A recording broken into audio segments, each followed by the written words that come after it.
In this video, I will be talking about what would happen if Anesongib beat Jake Paul. Would Jake Paul continue challenging random people to fight him, or would Anesongib be the undefeated tyrant he always wanted to be? The ending is something you truly won't expect, so you definitely want to see the whole video to find out what happens. Also, I have a really special announcement at the end of the video in regards to how you guys can directly be a part of the creation of these videos, so stick around to see that. This is what if Anesongib beat Jake Paul. Also, only a small percentage of my viewers are actually subscribed, so if you like this video, consider subscribing. It's free and you could always change your mind. Enjoy the video. It was February of 2020, and after KSI beating Logan Paul and constantly pressuring Jake Paul to fight Gib, the fight was finally on its way. Fans and celebrities were so excited to see the UK and US go at it again after just a few months. Gib was ready for a fight. He was ready for the spotlight in his professional debut, and the same goes for Jake Paul. Nothing fazed him, nothing made him nervous. He feels like he has done everything right to make sure he could take on Gib. The walkouts went as they went in the original timeline, and the fighters were in the ring and ready to fight. And right when the bell went off, a new timeline was immediately created. You see, in the original timeline, Anesongib was doing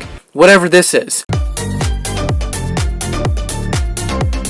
But in this new timeline, Gib actually fought properly and put up an incredible fight against Jake in the first few rounds. They were both exchanging multiple punches, with Anesongib looking the best out of the two. Now, we know in the original timeline, when Jake Paul is fighting for longer, he gets a little bit tired, as we saw in the Woodley fight. In this new timeline, we saw Jake's fatigue in full force after the third round. He was panting and moving slowly. Gib noticed this, and he knew that he had to capitalize on this before it was too late. So Gib went for it. He tried his best to go for as many body shots as he could to make sure Jake got even more tired, and then he would work his way upstairs. And the more shots Jake took, the more wobbly he became. Eventually, it was evident that Jake was getting beaten to a pulp, and the ref had to get in between them and stop the fight. And just like that, Gib beat Jake Paul. The Brits took home another win for their country, while the Paul brothers both got to share a taste of defeat. Jake took the loss like a man, however. He gave props to the better man, congratulated him on social media and in person, and both sides celebrated the night to the fullest. There was no bad blood between the two fighters anymore, and they both moved on rather quickly. For the first part of this video, I'm going to be talking about how this affects Jake Paul specifically, and then move on to Gib. For Jake, after the fight, he took a little vacation to rest and went straight back into training. He wanted to box because it was the thing that he loved to do. Surprisingly, Jake tried his best to call a KSI on social media in hopes of a boxing match, but JJ quickly shut him down by saying that he couldn't even get past Gib. So what's the point of having a boxing match with you? Jake expected this kind of response and decided to give up on a potential Jake versus KSI fight. So yes, in this universe, a Jake versus KSI fight will never happen, whereas in our universe, the potential is still there. But there is another important key difference that occurs between the two worlds. In the original timeline, Jake's second opponent was Nate Robinson, an actual athlete. However, in this new timeline,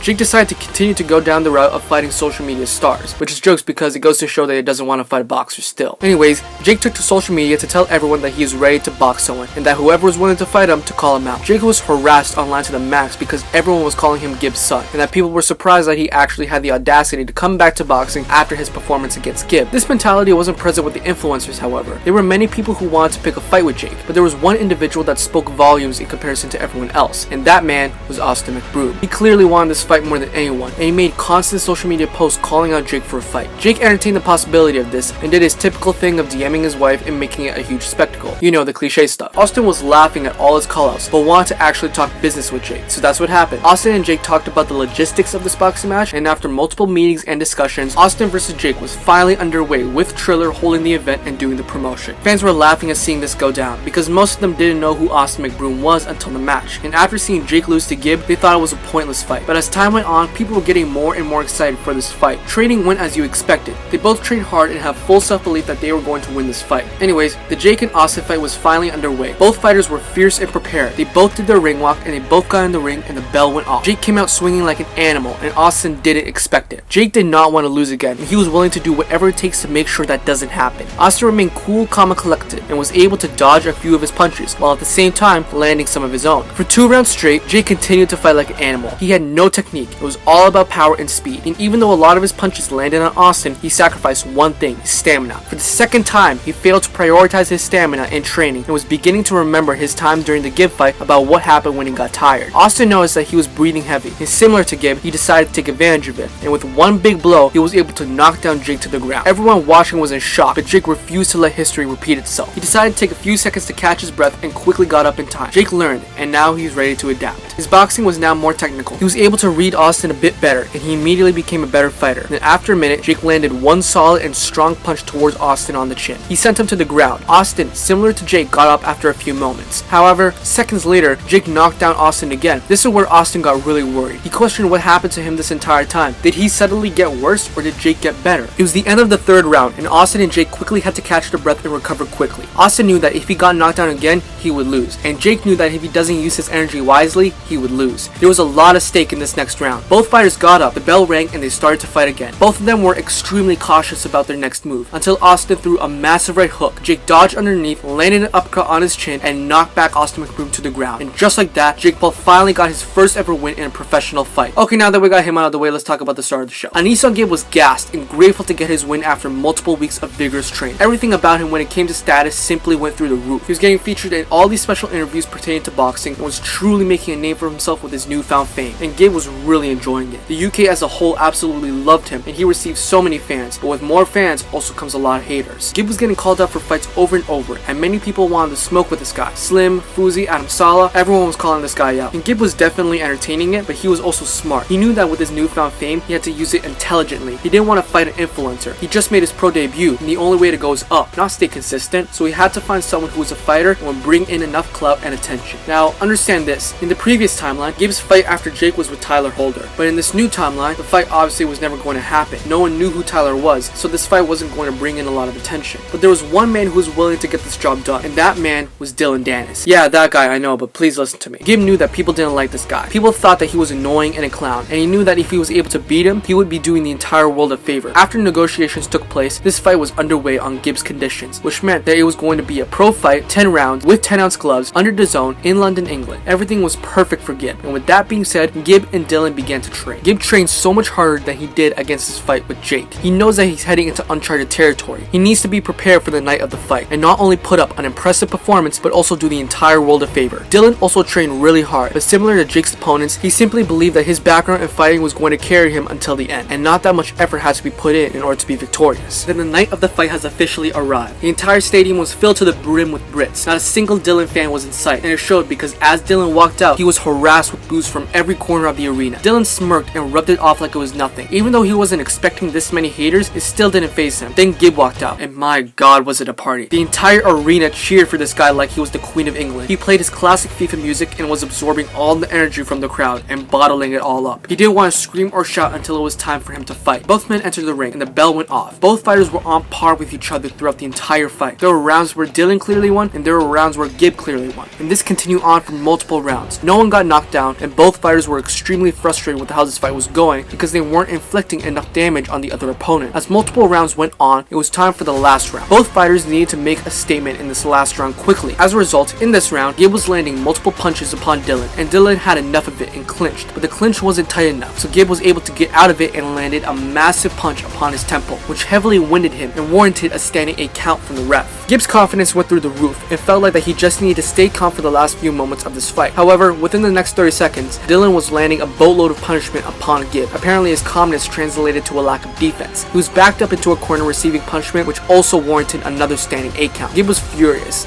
Now it looks like no one is winning, and by the time he was out of the 8 count, the round was over. Both fighters were extremely upset with their performance. They both believed that they won, but at the same time, there was a lot of doubt. Both of them stood next to the ref, and the ref was holding their hands, while the announcer read out the scorecards. One judge gave the fight to Dillon. Gib's heart immediately sank. The second judge gave the fight to Gib. Gib now was even more nervous than before. And finally, the very last judge. That judge gave the fight a draw. Both hands were raised and both fighters were mad. They hugged it out and congratulated each other, but without a doubt, there was frustration in their hearts that it ended in a draw. But with that being said, that is the end of this story. So my special announcement I said I would make at the beginning of this video is that you guys can submit a what if fan fiction. That you guys that you guys have created, and if it's good enough, I will use it in my future videos. And in exchange, I will give you all the free promotion you desire. A shout out to your Instagram, YouTube, or business, anything. Just check the Google form down below and follow the rules. And I'll see you guys next time.